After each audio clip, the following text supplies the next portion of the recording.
অনেক দিন আগের কথা। কোনো এক সবুজ শ্যামল রাজ্যের প্রান্তে ছিল একটা জঙ্গল। সেই জঙ্গলের ভেতরে একটি কুঁড়ে ঘরে বাস করত এক কাঠুরিয়া ও তার একমাত্র সুন্দরী কন্যা মেঘমালা। মেঘমালা যেমন ছিল রূপবতী, তেমনি জ্ঞানের দিক থেকেও অনেক এগিয়ে। বাবা, অনেক বেলা হয়ে গেছে, আর কত কাজ করবে? খাবে না বাবা? হ্যাঁ রে মা, হ্যাঁ, খেতে তো হবে। না খেয়ে কি আর কাজ করা যায়? এই তো এই কাঠ কাটা হয়ে গেছে, এখন খেয়ে দে, আবার জঙ্গলের ভেতরে কাঠ কাটতে যাব।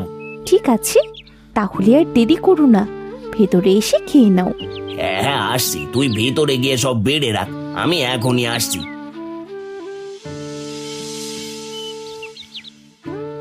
পাগল মেয়ে একটা, সব সময় বাবার খেয়াল রাখে।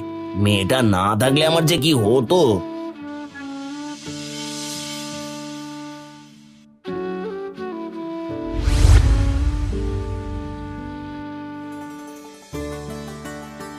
দে মা দে, তাড়াতাড়ি কটা খেতে দে, খেয়ে দে, এখন এবার কাঠ কাটতে যেতে হবে। খেতে বসেও তো তাড়াহুড়ো করছো কেন? খাওয়াটা তো আস্তে ধীরেও খেতে পারো। আস্তে ধীরে খেলে চলবে না, আর দিন থাকতে আবার কাঠ কেটে ঘরে ফিরতে হবে। তা না হলে জঙ্গলের হিংস্র পশু রাতে একা পেলে কি আর আস্ত রাখবে? বুঝতে পেরেছি, প্রতিদিন ওই একই কথা। খাও তো এবার।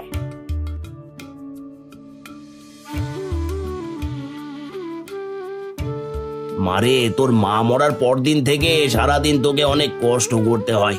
কিসের কষ্ট? শুধু রান্না করা আর কাপড় চোপড় ধোয়া, এতে আবার কষ্ট কিসের?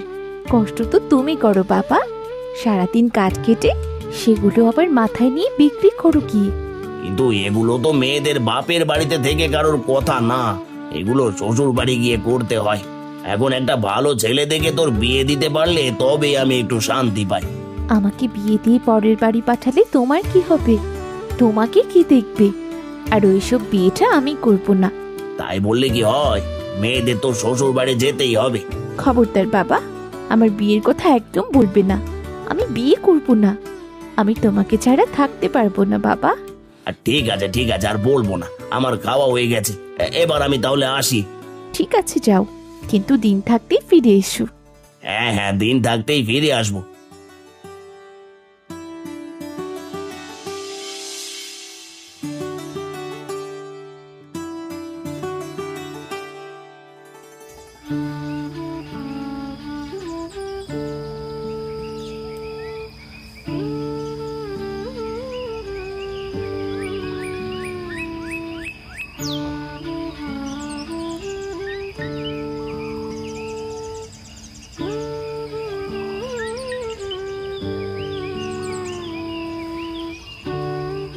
এই তো, এখানে একটা মরা গাছ পড়ে আছে, এটা কাটলে আজকের খড়ি হয়ে যাবে। এটাই কেটে নিয়ে যাই।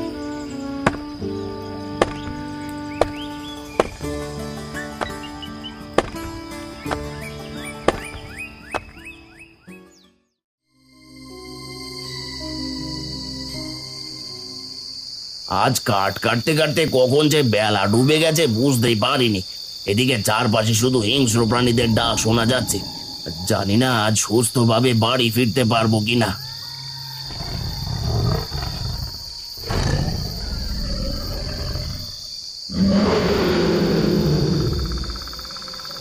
ওরে বাবা, এ তো বাঘ!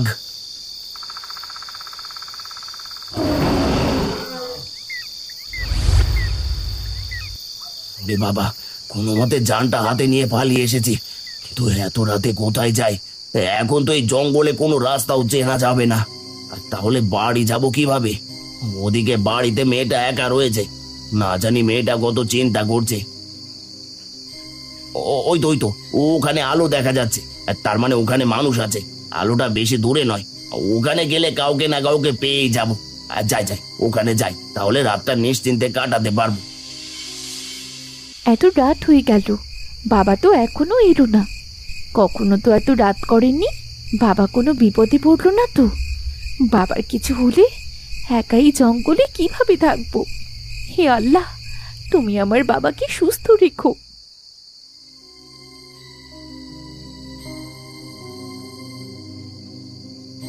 এ তো দেখছি রাজপ্রাসাদ। তার মানে এই রাজপ্রাসাদ থেকেই আলো দেখা গেছে। যাই হোক, বাঁচতে হলে ভিতরে যেতেই হবে। এই যে শুনছেন, কেউ কে আছেন? এই দরজাটা একটু খুলুন, খুব বিপদে পড়েছি। দরজাটা খুলুন, কেউ কে আছেন? কাউকে তো দেখতে পাচ্ছি না, তার মানে দরজাটা খোলাই ছিল। আর যাই, আগে ভেতরে যাই। ভিতরে যেহেতু আলো জ্বলছে, তার মানে ভেতরে কেউ না কেউ তো আছে।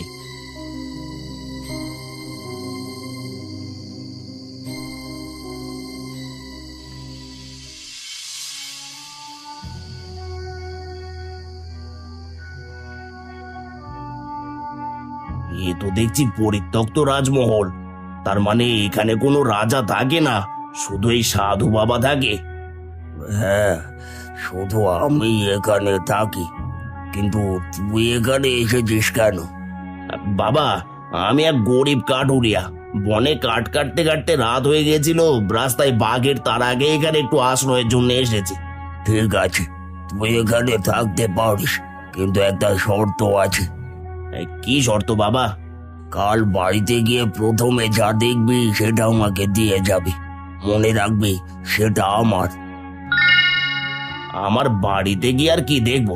হয়তো আমার ভাঙা কুড়ে ঘর, আর না হয়তো পড়ে থাকা পাথর। এটা সাধু বাবা নিলে নেবে।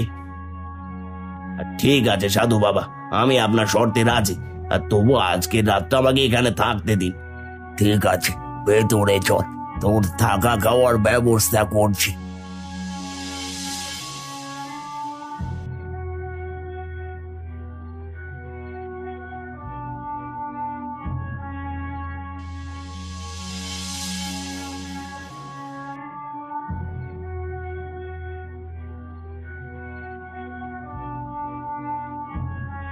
এগুলো খেয়ে আজকে রাতটা এখানে কাটিয়ে সকাল হলে সোজা বাড়ি চলে যাবে।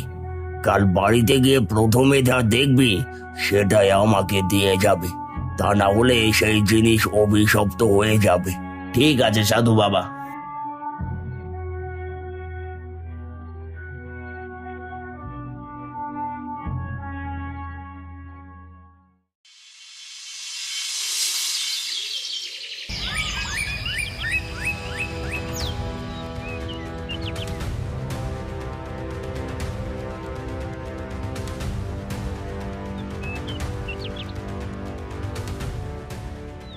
পরের দিন যখন গরিব কাঠুরিয়া তার বাড়িতে চলে আসে, তখন সে প্রথমে তার বাড়িতে তাকাতেই মেঘমালাকে দেখতে পায়। মেঘমালাকে দেখে কাঠুরিয়ার মাথায় আকাশ ভেঙে পড়ে। সঙ্গে সঙ্গে কাঠুরিয়া কান্না করতে শুরু করে। হায় হায় হায়, এ আমার কি সর্বনাশ হলো, আমার কি সর্বনাশ হলো গো! আমি কেন প্রথমে আমার মেয়েকে দেখতে পেলাম? হায় হায় হায়, আমার এ কি সর্বনাশ হলো! বাবা, কি সর্বনাশ হয়েছে? এভাবে কাঁদছো কেন? তুমি সারা রাত কোথায় ছিলে বাবা? মারে, যান বাঁচানোর জন্য আমি সারা রাত এক সাধুর হেফাজতে ছিলাম। সাধু আমাকে শর্ত দিয়েছিল, সেখানে থাকতে হলে সকালে আমার বাড়ির মধ্যে তাকিয়ে প্রথমে যা দেখতে পাবো সেটা সাধুকে দিয়ে দিতে হবে। কিন্তু আমি তো তোকেই প্রথম দেখেছি। এইসব কি বলছো? তুমি কি এটা বলে সাধুকে কথা দিয়েছো? হ্যাঁ রে মা, কথা দিয়ে এসেছি। কিন্তু তুই চিন্তা করিস না, প্রয়োজন হয় আমি সাধু বাবার হাতে পায়ে ধরে তার কাছ থেকে তোকে ভিক্ষে চাইবো। না বাবা, তুমি যখন কথা দিয়েছো, আমাকে তো যেতেই হবে। চলো, এক্ষুনি ওই সাধুর কাছে চলো। কিন্তু মা। কোনো কিন্তু নয়। তুমি আমাকে হারানোর ভয় করছো, এই তো? তিনি যদি সত্যিকারের সাধু হয়ে থাকে, তাহলে সে কোনো দিন আমার ক্ষতি করবে না। চলো বাবা।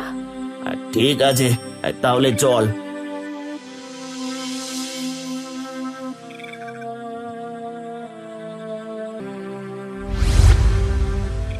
এসেছিস তাহলে? হ্যাঁ, এসেছি সাধু বাবা, কিন্তু আমি আপনার কাছে ক্ষমা চাই। আপনি বলেছিলেন আমার বাড়িতে গিয়ে প্রথমে চোখের সামনে যা দেখতে পাবো সেটা আপনাকে দিয়ে দিতে হবে। কিন্তু আমি প্রথমে আমার মেয়েকে দেখতে পেয়েছি, আর আমার একমাত্র মেয়েকে আমি দিতে চাই না। আপনি আমায় ক্ষমা করুন।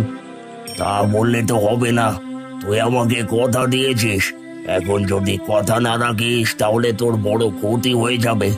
তুই তোর মেয়েকে একেবারে চিরতরের জন্য হারিয়ে ফেলবি। না সাধু বাবা, না। আমার বাবা যখন আপনাকে কথা দিয়েছে, তাই আমি তার কথা রাখবো। বলুন, আমাকে কি করতে হবে? তুমি অপরূপ সুন্দরী, তোমার রূপের তুলনা হয় না। তোমাকে যদি কোনো রাজকুমার দেখে তাহলে সেটা রাজ্যের বিনিময় হলেও তোমাকে পাওয়ার চেষ্টা করবে। এবার তোমার রূপের সাথে তোমার বুদ্ধির পরীক্ষা দিতে হবে। তুমি যদি আমার প্রশ্নের সঠিক উত্তর দিতে পারো তাহলে আমি তোমাকে মুক্ত করে দেব, আর যদি না পারো তাহলে তোমাকে সারা জীবন আমার সেবিকা হয়ে থাকতে হবে। না সাধু বাবা, আপনি আমার ছোট্ট মেয়েটাকে এমন কঠিন প্রশ্নের সম্মুখীন করবেন না। আপনি ওকে ক্ষমা করে দিন, আমাদেরকে যেতে দিন। না, আপনি প্রশ্ন করুন, আমি আপনার প্রশ্নের উত্তর দিতে প্রস্তুত।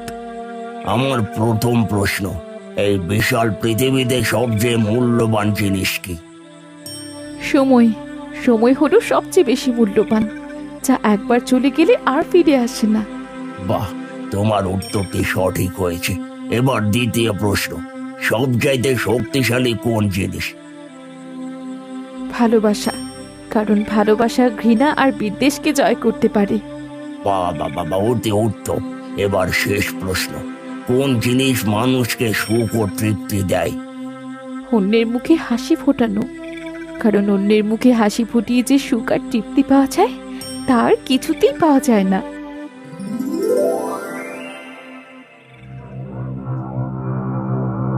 হে কি, এইসব কি হলো? তার মানে আপনি সাধু বাবা নন? না, আমি কোনো সাধু বাবা না, আমি এই রাজ্যের রাজকুমার। এতদিন এক জাদুকরের জাদু শক্তির কারণে সাধু হয়েছিলাম, আর আমার রাজ্যের প্রজারা সহ অদৃশ্য হয়েছিল। তোমার 3টি সঠিক উত্তরের কারণে আমরা সেই জাদু শক্তি থেকে মুক্তি পেয়েছি। আমার রাজ্যের ওপর থেকে সকল খারাপ শক্তি বিলীন হয়ে গেছে। তুমি প্রমাণ করে দিয়েছ তুমি শুধু অপরূপ সুন্দরী না, তার সাথে অধিক জ্ঞানী। তুমি চাইলে আমার রানী হয়ে থাকতে পারো। না রাজকুমার, আপনি হলেন এই রাজ্যের রাজকুমার, আর আমার মেয়ে হলো সামান্য কাঠুরিয়ার মেয়ে।